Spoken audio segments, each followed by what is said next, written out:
Hello, hello, hello, people. Welcome back to the mufcMPB channel. You know what day it is. You know what time it is. It's, of course, me, Anil Kandola, hosting his show on the YouTube channel. And I'm glad to say, yet again, people, you should not be surprised of the caliber of guests we're getting to talk things all Manchester United. And that form does not stop today. I'm glad to say we are joined by Fraser Fletcher, football correspondent at Team Talk. And this guy's pretty much across everything. Forget just Man United, any story, anything you need to know. This guy is the guy to be following on Twitter or X. So please be sure to follow him before we get started. Fraser, thank you so much for joining me, my friend. How are we? And I always like to ask my guests, what's it like to work in the football industry and how do you find keeping up with everything? Yeah, thanks for having me, and good afternoon. I've just realised I'm wearing the blue of your rival, so I apologise for that in advance. No, it's listen, it's great. It's busy. It's a busy space. There's a lot of really talented young journalists. I'll put myself in that with a bit of ego. Why not? Coming through at the moment as well. So you're always trying to keep up with what's going on. This is certainly the hardest period because clubs are really making their lists and kind of sounding out the possibility of deals. And at the moment, it's probably even more difficult because there's FFP constraints and regulation constraints, and it's all well and good saying they're going to spend 100 million, but can they do that? Not all the time. So it's an interesting time. It's a busy time. Constant conversations. My phone is here, constantly going off, with updates on things. So yeah, it's good. You've got to be on the ball. If you take 2 days out, you kind of end up out the loop. So you're always on the go, really, to be honest. Yeah, absolutely. And I think, as you say, it's ever changing, isn't it? It's always going. It's the story or the saga that never stops. And one story and one saga, of course, getting into the Manchester United conversation now is of course Erik Ten Hag. It's been a turbulent season to say the least. It's been up and it's been down and everywhere in between. But of course, we're just coming off the back of a weekend where he's had arguably his best game at Manchester United in terms of what it meant, the rivalry with Liverpool. But in terms of Erik Ten Hag, of course, with Ineos coming in, and as we've seen with the likes of Bournemouth and Chelsea, if new ownership comes in, they more or less often want their own manager to come in to really start that project on all fronts with fresh faces. But, Manchester United are now in a position where they're playing Coventry City in the semi-final of the FA Cup. It's likely they'll get to a final. They could even win the FA Cup. And, Champions League qualification anyway isn't too far away and it's still in the realms of possibility. So in terms of Erik Ten Hag, will he get the opportunity to save his job if he does achieve one of them two goals? Or is it very likely that Ineos will come in with their own idea of a new manager? So I think a key thing to note on this is I've done reports on Ten Hag, his future, with Sir Jim coming in, the Ineos brand coming in, is they're looking at all aspects of the football club, and that includes the management side, the coaching side, players, all aspects of the football club. So he has been looked at, and his position has been looked at. That's not a surprise. I think everyone will expect them to do that. Like you said, a lot of new owners, we've seen it. They come in and they get their own guy in, or sometimes they stick with it for a little while. Ten Hag's a really popular figure at Manchester United. He's liked by the players. The staff are hopeful in what he's doing. I think results at the weekend in that unbelievable match against Liverpool, as a neutral, what a game that was to watch, and good to see as a Rangers fan, Amad Diallo scoring a winner as well. Those games are certainly helping him because you can see what he's trying to build. He's also, they value his work with the younger players that they've got at Manchester United. And there's a lot of respect for him there. So his position's not on the ropes in terms of he's definitely going in summer. But if there's an opportunity that presents, then it's worth keeping an eye on. We know the likes of Ruben Amorim, for example, at Sporting Lisbon, people like that have been looked at. Roberto De Zerbi is someone that is admired by Sir Jim and his team. But moving them out of those clubs is also not the easiest thing in the world to do. The manager merry-go-round in summer is unbelievable. It's probably going to be the biggest summer for managers we've had for a long time. So it might be the wisest decision actually for Manchester United to stick with Ten Hag for a year and see how he gets on. He's also been doing this with no structure behind him. Remember that structure's all coming in. So one thing they are well aware of is the lack of structure at the club and how bringing any manager into that situation was always going to be difficult. Look who you've seen before: Mourinho, Van Gaal. All these guys have come in with the best CVs you can possibly have, and then it ended up leaving the football club. So at the moment, he's safe. He's the Man United manager. If he gets them the Champions League and the FA Cup, then certainly it's going to be hard to remove him after that. But you've got to beat Coventry City first. There's Yeah, a lot yeah. of confidence you're going to do that. Let's wait and see. Let's wait Yeah, and yeah, see. exactly that. It's the magic of the FA Cup. I think that's one thing we've learned in the last week or so, isn't it? But I think, look, It's such an interesting one with Erik Ten Hag, isn't it? Because at the end of the day, as I say, you're only one game away from crisis, or you're one game away from being the saviour of Manchester United. It's that Mhm. fickle, whether we like it or not, because of the size and the stature of the club.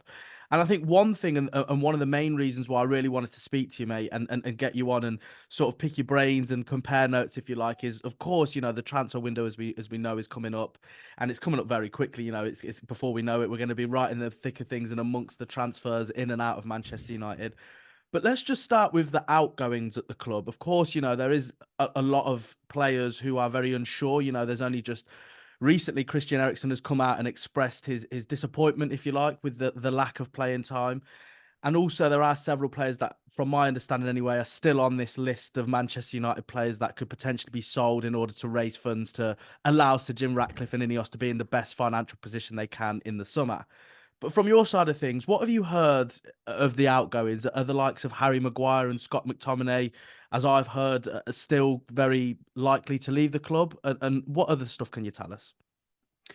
So Manchester United are one of many clubs in the summer who will have to move players on due to the kind of regulations, the stringent uh, restraints around them for what was FFP. So they are in a position where, as much as Sir Jim wants to come in and spend a lot of money, Man United fans might be thinking, "Oh, we're going to spend £250 million."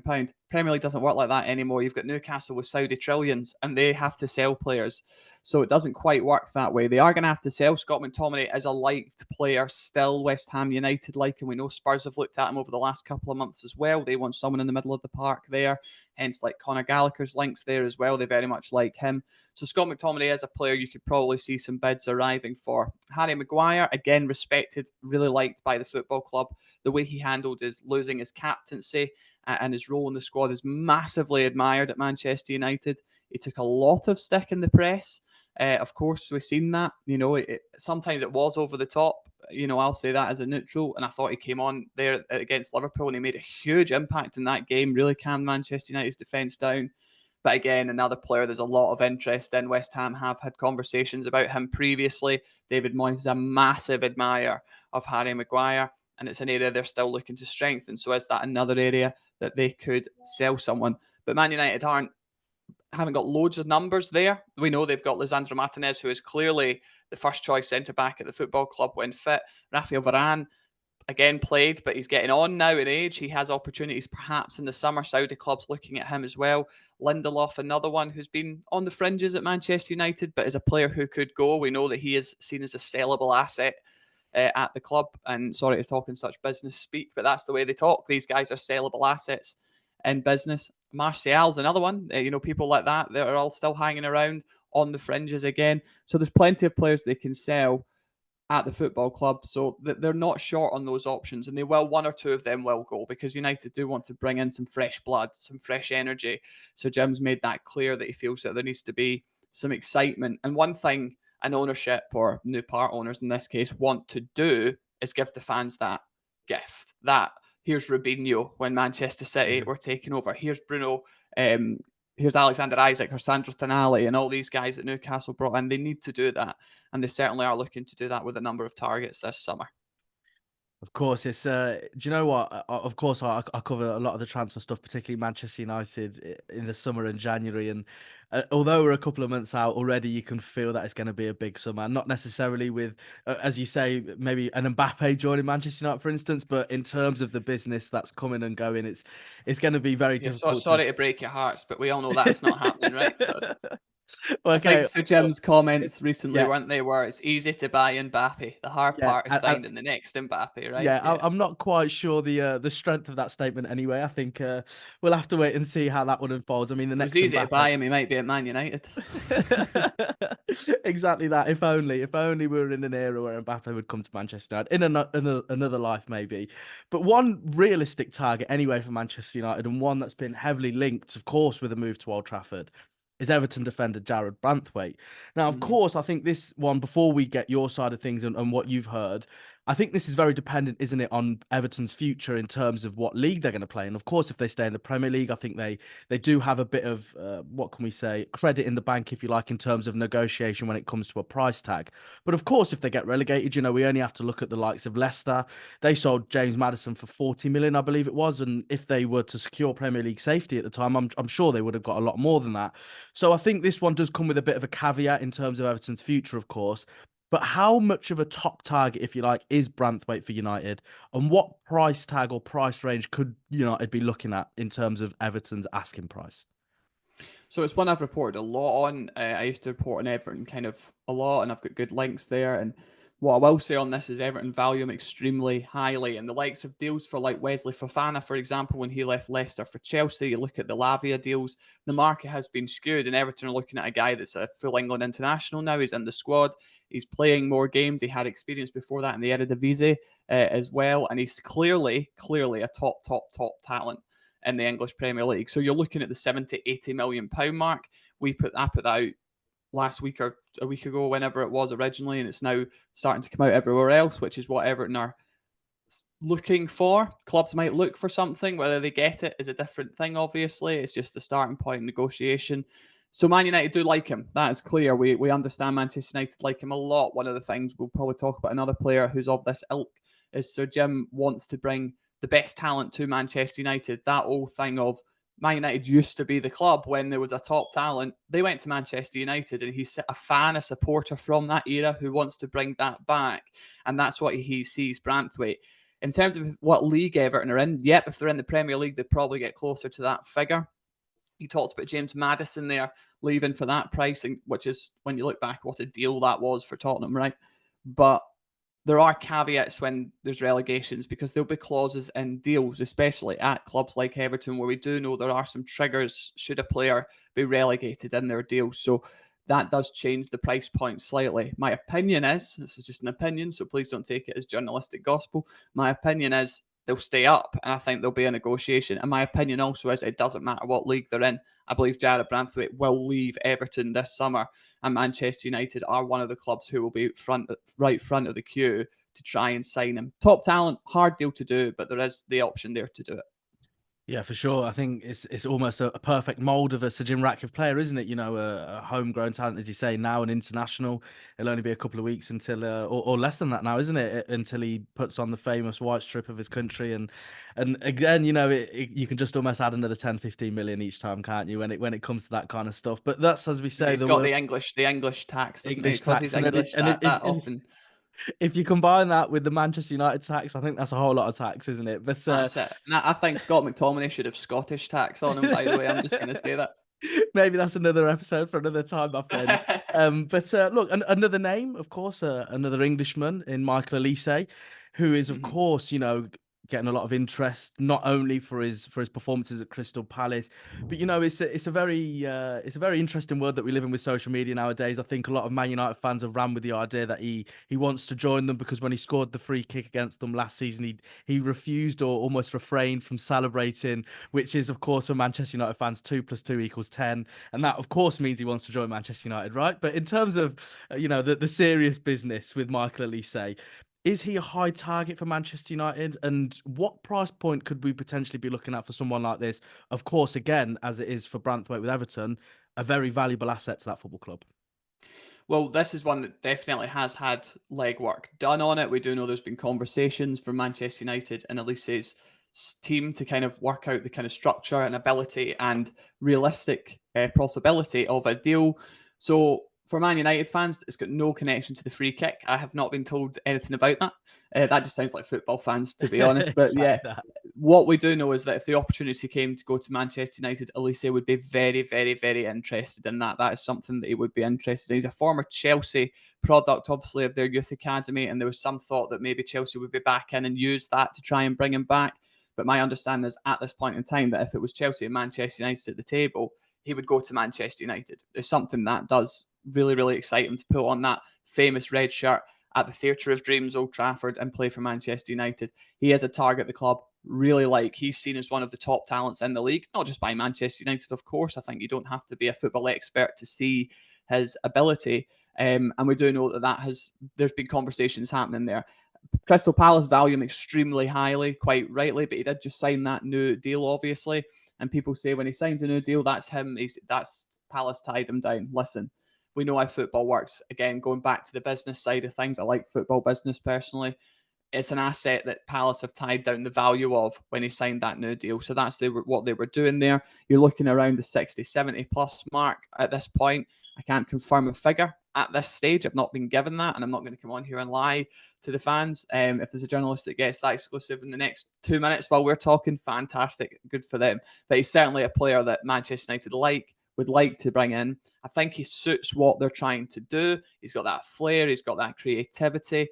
He certainly could come off that right-hand side, which is an area where Man United are going to need to strengthen in the summer potentially, unless Jadon Sancho comes back, because there is a caveat to that, which probably hasn't been spoken about much.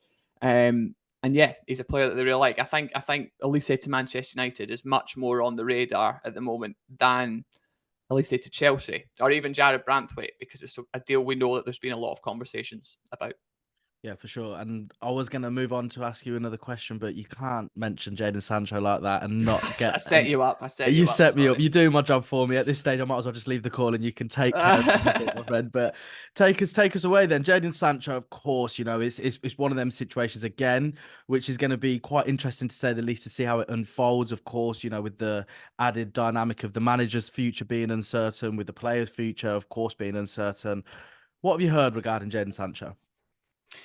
Well, Jadon Sancho loves life in Dortmund. He's really happy to be back there, and if the opportunity to stay there at present comes up, he'll do it. Manchester United also, as things stand, with all the people in current positions in their roles, would also sell Jadon Sancho, because that's a lot of value coming back into the club. They're not going to get the value they paid for him. They are going to make a loss on him. And he is seen as one of the deals when Ineos looked at the structure of the club, the transfer activity, that was a bad one in terms of how it's gone. At the time, signing Jadon Sancho for what they did, everyone thought, what a player, what a signing for Manchester United. But clearly it's not worked out. His the problems off the field, from sources, you get kind of two sides to every story, and sometimes one side's reported and the other isn't. That, listen, he doesn't get on with the manager. That's the fact. And the caveat is, if Erik ten Hag is not at the football club in the summer, Jadon Sancho would be open. So he would be open to have a full pre-season under a new manager. However, at this point in time, that doesn't look like happening. So it looks like he's going to leave Manchester United. And then there's obviously the Mason Greenwood situation there as well. Number of clubs very keen. Sorry if I'm jumping ahead and you've got another question on that, Anil, but all good. Take it away. As I say, a number of clubs much more of a professional than I am. So keep going. No, keep going. no. Sorry, I just go. So you just have to. It's amazing. Perfect for the Man United fans. He's another player that will leave the club in the summer, we expect. There's a lot of interest in him. He's doing fantastic at Getafe. They're very happy with him in terms of his form. They cannot really afford what Manchester United want for him, and especially his wages full-time as well. There are some bigger clubs who are looking at him in Spain. Italy's got a lot of interest also, but Italy's obviously got these tax regulations put on their transfers, so it's difficult. So he's a player that could be difficult to shift, but he's certainly got a lot of interest as well. But I wouldn't put off the likes of Saudi and places like this maybe coming in as well. So that leaves that space on the right-hand side. Anil, that's what I was talking about, for the likes of an Olise to come in there and do something for Man United, because they will need to strengthen in that area 100%. Although Diallo has shown maybe he can come in and take the reins on that side. Antony, another one, played well when he came on. He obviously scored a good goal. A nice finish on the turn. Very, very good finish. But he was seen as one of the deals that was seen as very, very, very poor when they had a look at everything. They were quite embarrassed by what Manchester United spent on that and felt Ajax had actually done an unbelievable number on them, simply because of the return that Antony had given at the time. I think it's unfair on him. He's not in charge of the transfer fee, but is he worth what they paid? I think it's fair to say no player is really worth what they pay, but in this case, certainly not. So he was another one. Antony won't go anywhere. I'm not saying that, but I'm saying that these are players that they want to either move on or really try and get the benefit out of the deal of. Antony will be one they'll try to get the benefit out of the deal of. But the other two, Sancho and Greenwood, their futures at Manchester United at this point in time, with Erik ten Hag staying, with the way things are going, their futures are elsewhere at this point. Yeah, for sure. And I think one thing as well is a massive thing, is the future ultimately of the players currently at Manchester United. And of course, one of the ones who have really, really been almost a shining light at a very dark time throughout this season for Manchester United is Rasmus Højlund. He took a lot of time to really get going. Of course, he's young, adapting to a new league, country, lifestyle, and all of that. But he's really come into fruition and been such an integral part of Manchester United's positives this season. But he's only an individual who's very young. He's only one person, if you like. He's not going to be able to do plenty of jobs on his own. And ultimately, Manchester United are going to need another striker. And I've been told by various sources on this very channel and elsewhere as well that a very high priority anyway is getting another striker in terms of Ineos's new movements at Manchester United. So what have you heard in terms of any new striker coming into Manchester United? Are they going to go down the route of getting another young striker in and then allowing them to blossom alongside one another, or are Ineos going to go down the more experienced goal scorer route, if you like, and almost gel the two to allow Højlund to ultimately blossom into a striker that he could almost become one of the best in the world with the traits that he has? So, what have you heard in terms of the striker stuff with Manchester United? Yeah, I'll talk about that in a second. Just want to hark back quickly to Sancho and just say, to be clear, Jadon Sancho is gutted, by the way, with how his time at Manchester United turned out. I don't want this to sound like I'm bad-mouthing anyone, so just to be clear on that. And he wish it had gone very differently up to this point. So yeah, the striker situation, Rasmus Højlund, there's a lot of belief in his ability, his potential, and what he can become at Manchester United. They are very excited. Start of the season, no goals for a while, a lot of pressure on him. We know what Twitter's like, right? They highlight that and compare him to this striker, that striker. First time in the league, though, as well, from Serie A. And Serie A players often do take time to adapt to the Premier League, but he was always doing it in Europe. He started to pick up in the league as well. And I think he's shown straight off the mark without scoring goals his pace, his power, his raw potential. And that was always seen at Manchester United. When we talk about strikers, there's been some, Victor Osimhen's and these huge names attached. I don't think that's the avenue Manchester United are going down. I think they want someone to complement Rasmus Højlund, to help him when he's not available, who can come in. It might be an older striker. It might be someone with a bit more experience in that regard, who's not going to cost £120 million for Osimhen, for example, to bring in. And that's the kind of avenue we're looking down. So you've heard names like Sergio Guirassy. You've heard names like Choupo-Moting, which didn't get the Manchester United fans excited in January. But the reason those names were linked was because they were seen as good complements to Rasmus Højlund. So that's the kind of avenue the club are going down in the summer. I think they're going to spend far more money in areas which are more needed. That right-hand side, perhaps the centre of the park, central defensive player as well. So yeah, that's the kind of avenue they're going down. There's so much belief in Højlund. I was talking to an ex-Manchester United player recently. We had Ole Solskjaer talking to us as well, and they were talking about they really do believe he's going to be a star. And I think next season is the season you really see him kick on at Manchester United. So they're not going to bring someone in who throws him out the team, because that just defeats the purpose of why he was signed, Højlund, in the first place. Yeah, exactly that. And I think it would be a very strategic move, wouldn't it, to almost build that team around the players like Højlund, who have shown that potential and ultimately could be at Manchester United for many years to come. And now one player that Man United fans, initially anyway, always thought would be at Manchester United for all these years to come is Marcus Rashford. But as we know, this season hasn't quite gone the way that Marcus Rashford or Manchester United or any of the Rashford supporters wanted it to go for the individual. And as I said last week on my own show on this channel, that I'm under the impression and the influence anyway that Marcus Rashford has no desire to leave the club, and the club are also in the same boat. They don't want Rashford to leave either. But of course, there has been some reported interest, if you like, from PSG, as we've touched on before, Mbappe is going to be leaving. There will be that slot available at a huge club in Europe for someone to really make their own and almost become the face of not just a team, but a country, if you like. So what have you heard from Marcus Rashford in terms of Marcus Rashford, should I say? And is he likely to stay at the club despite the interest from PSG? Well, the thing is, Marcus Rashford, you've said it, committed to Manchester United. He's the poster boy of Manchester United, really, Marcus Rashford, and he kind of represents everything the club's about. And it's not someone that Sir Jim and his team want to lose at this stage, because they'd be very, very keen to make sure that they've got him in tow. So I do not expect Manchester United to sell Marcus Rashford this summer.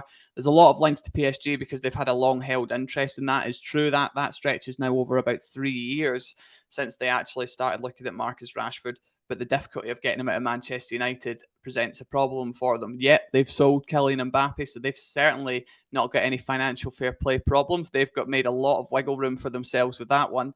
Even though he's going on a free, obviously the wages he has are just absolutely astronomical. So there would be an opportunity for Marcus Rashford to go over there. But I don't see Marcus Rashford leaving Manchester United for PSG. It's not something that we understand is in the player's vision at the moment for the future. And it's interesting with Marcus Rashford. I'm always keen to listen to Manchester United fans. I'm an objective Scotsman, right? So I don't have an opinion, and my opinion counts for very little. But I'm sure he would have liked to have given Man United more in terms of his 7-8 years there than he has. But he, again, like we were talking about Ten Hag being working under the current situation, he's also been in the side under that current situation, and there have been times where he's shown how much of a bright spark he is. You look at that goal against Manchester City. Yes, you went to lose the derby, but my goodness me, what a strike that was. And it's only a player of the likes of Marcus Rashford's ability that can pull that off. And I think Man United are aware of how good he is, obviously. He's seen as the top talent. And if you start to bring in a team around Marcus Rashford, do you finally see what we're all thinking is going to happen with Marcus Rashford if it's not all on him? Because it seems to all be on him all the time. But if you've got an Olise on the right, for example, Rasmus Haaland settled and firing, proper structure in that team around him, I think that would really, really help him as well. So that they're looking to help him, not hinder him. They're looking to bring the best out of Marcus Rashford. I don't see him leaving Manchester United this summer. Yeah, nor do I, to be honest. And as you say, it's a brilliant point that you do make there on Rashford. Ultimately, this is the way I explained it to a friend the other day when I was talking about Rashford. And the way I see it is he's a player, if you get the ball to him maybe 4 or 5 times in a game, he will provide. But when you're looking to Rashford, virtually every single move that you have, you're giving the ball to him 15, 16 times a game to almost expect him to do something. The workload is simply too much for one individual to handle. So as you say, if they do bring in some reinforcements to almost share that workload, because of course, when he scored 30 goals last season, that was the big thing, wasn't it? If you get a striker with him, then he can have a little bit of help. But the problem now has been the weight and the pressure is shifted to the striker rather than them sharing it out. So as you say, if they have a much more of a balanced front three with the players behind them as well, aiding them with a couple of goals, then I do genuinely believe we can see the best of Marcus Rashford. Now I'll move on because I know we're running out of time, and I really want to get your opinion and You're your going to be all thoughts. right, mate. You're going to be all right. Okay. My meeting's just been pushed back to 2. So you're fine. Amazing. Perfect stuff. So we will, of course, try and get through as much as we can.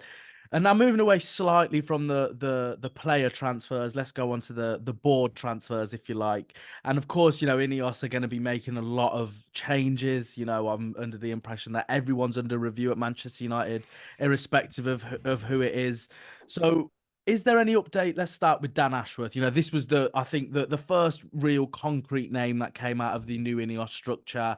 This was, of course, obviously after Omar Barada, who was almost smooth sailing, wasn't it? There was no rumours about it. It was just a straight confirmation, which is slightly different to what we're going through with Dan Ashworth.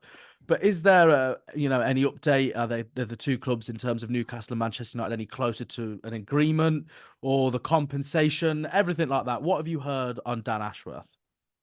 So on Dan Ashworth, what we're told is he'll be in situ for summer. He'll be there for Man United's summer window to help navigate and bring that together. It suits both parties that is the case, because Newcastle obviously have got their own side to settle on this as well. And that's all we've heard. The clubs are trying to get something done so that he can be in place ASAP, because it's easier for him if he's there a couple of months ahead and can start to build on that. But it could be the case that he's coming in at the end of the campaign at the start of the window. Newcastle will also see this as strengthening a rival, if you like, for them. And it really is a direct rival at the moment. They're both challenging really to try and get that 5th, 4th spot.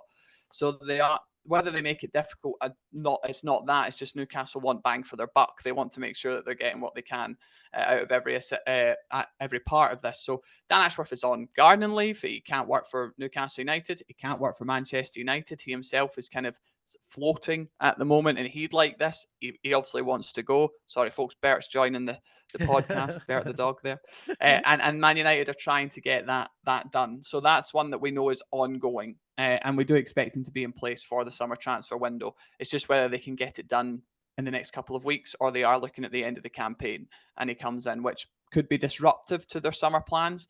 But obviously bringing in Barada, which by the way was a huge coup for Manchester United.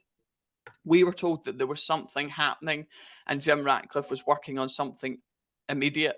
We didn't know what that was. They really did work behind the scenes on it. And it wasn't found out by journalists really until almost a day and a half before. I think it was Ornstein that actually managed to get the exclusive on it, the great David Ornstein. So, I mean, it was very, very, very, very well done by Manchester United. And that should be a reflection of the business they're trying to do. So, as well as Barada was done under the surface and kind of lower level, and then it all of a sudden came out, Ashworth is ongoing at the moment and they want to get that in. So, it could be one that you hear in the next couple of weeks is done and he's in, or it could be at the end of the season. It's not a negotiation that we, the journalists, are part of. I know that's not an answer of a time frame, but it's down to the two clubs at the end of the day. It's not down to us, and it's ongoing at the moment. Yeah, of course. And I've just got two more questions for you. I think one more on terms of information. I do want to get your opinion on something off the back of this next question. But of course, Jason Wilcox is another name. Of course, a technical director at Manchester United, potentially anyway. What can you almost tell us in terms of not just Jason Wilcox, but in terms of, the technical director at Manchester United, Ineos's plans? What can you tell us in terms of, the employment side of things in regards to who they want to get in what kind of positions, if you like? So it's been floated about this phrase, and I think it was because it was Gary Neville who always said Man United should have the best in class, wasn't it? Was it him?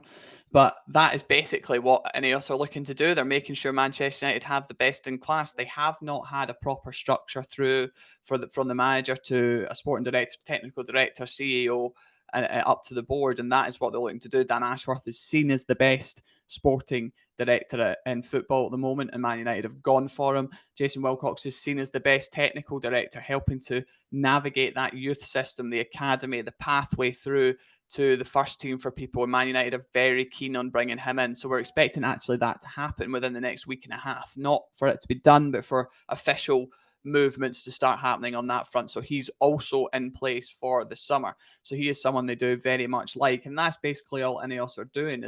It's amazing. We're giving them real praise and kudos for the work they're doing.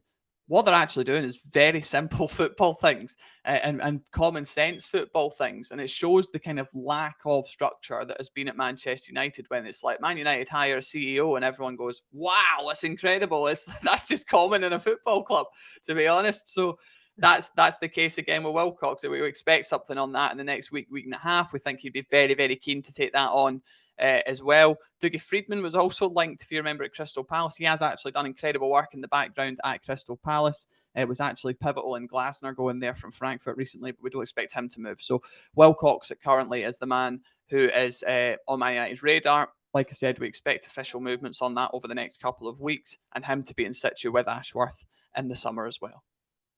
Yeah, it's as you say, it did tickle me a little bit there when you said, Man United are just doing, essential basic movements in terms of a football club, and they're being waxed lyrical about and praised, and I think that just shows, how much United fans have been deprived of what seem like very small and basic things in terms of employment, but for United, this is what they've longed for. I've just got one very, very final question for you, and this isn't in terms of any information that you've been told or any exclusives, if you like, that you can give us. But I just wanted to get your personal opinion on things, combined with, of course, all the information that you've been told, all the research that you've done, I presume, on Ineos and Sir Jim Ratcliffe and all the potential individuals that he wants to bring in. In your opinion, as I say, we've got to make things clear when we do these kinds of podcasts and work in the media. But I've given my opinion before, yeah. and it's been tweeted out. Fraser Fletcher says this. There we go, exactly. So just to clarify, this is just an opinion question to round things up. But from everything that you've heard, from all, of course, the links and the types of players, the caliber of player that Manchester United are being linked with, the individuals that are being linked to a move to Manchester United at board level, how do you think this pans out? I'm not asking for a time frame in terms of, right, in the next year, Man United will not only qualify for the Champions League, but they'll win it with an unbeaten streak. I'm not talking anything like that. I'm just talking in terms of Man United really being back to, as we alluded to a little bit earlier, that best-in-class status. Do you think Sir Jim Ratcliffe and his plans for Manchester United will really move in that direction, or do you think this will just be yet another disappointment for Manchester United fans long term? I mean, what I will say is anytime you talk to Manchester, when you were talking to people like Manchester United, let's say before the takeover, the attitude and the feeling was one of such malaise. It was very dull. a lot of concern and worry that the club would ever get back to being in touching distance of Manchester City, Liverpool, etc. They are so far behind Manchester City and Arsenal and Liverpool in terms of structure and what they've built that getting to them off the field will take years. It will take years to get to that level they've built along a period of time. But when you talk to people at Manchester United now, there is a real enthusiasm and excitement about what's happening at the club. They've got targets, they've got ideas. They want to build a team that's full of top talent that can grow together and make Manchester United what Manchester United should be, which is at the top and battling at the top of English football and in the biggest European competition. So on the field, we've seen there's certainly a possibility for things to move quickly if the right people are brought in the right positions. And I would expect Manchester United next year to be, this is an opinion, comfortably battling for the top four rather than on the fringes of battling for the top four. That's what I would expect. Football isn't like that, of course. Manchester United could go and win the league or they could end up 10th, right? That's just the way football goes. But what I will say is what's happening at Manchester United at the moment suggests to me there's reason for enthusiasm and positivity because there's a clear ideal and plan that almost reverts back to the class of 92 and the Busby Babes, where Man United becomes a place where the best talent goes and grows and is also complemented with some of the best players in the world. Because unlike your Chelsea's, where you've got 19 youngsters, at Man United, they've always had the youngsters alongside the experienced professionals, and that's what they're looking to do. So next year, I expect Man United to be in the top four, I really would. And then from there, they can start to build. But as we know, getting close to Manchester City, getting close to Liverpool, even though Klopp's leaving, the structure's still there. Getting close to Arsenal, who are building very quickly at the moment. And then you've also got the challenges of the likes of Aston Villa coming in at the moment. Spurs looking good under Ange Postecoglou. They'll also back him in the summer as well. It becomes difficult. It becomes difficult. But I do think Man United fans should be positive. You've got direction. You've got normal things being done in terms of operations at the football club. And you've got targets like Olise and Branthwaite and others. Good youngsters, Garnacho, who, by the way, Real Madrid have looked at for over as a new star for the next 2 years or so. Don't see it happening anytime soon, but that's the kind of level of talent at the club. So I think they can be positive. Anil, I think for the first time in a long time, you can be positive. Make sure you beat Coventry City first before you start saying you're going to lift the cup. Otherwise, you'll get clipped up quite quickly. But yeah, I think Man United fans should be positive. I think next year finishing the top four. And even though for a long time you wanted Qatar because of the money that was attached to it, I think in a way you've got the expertise and also the patience that's needed from the likes of Sir Jim that will probably help Manchester United thrive in the coming years.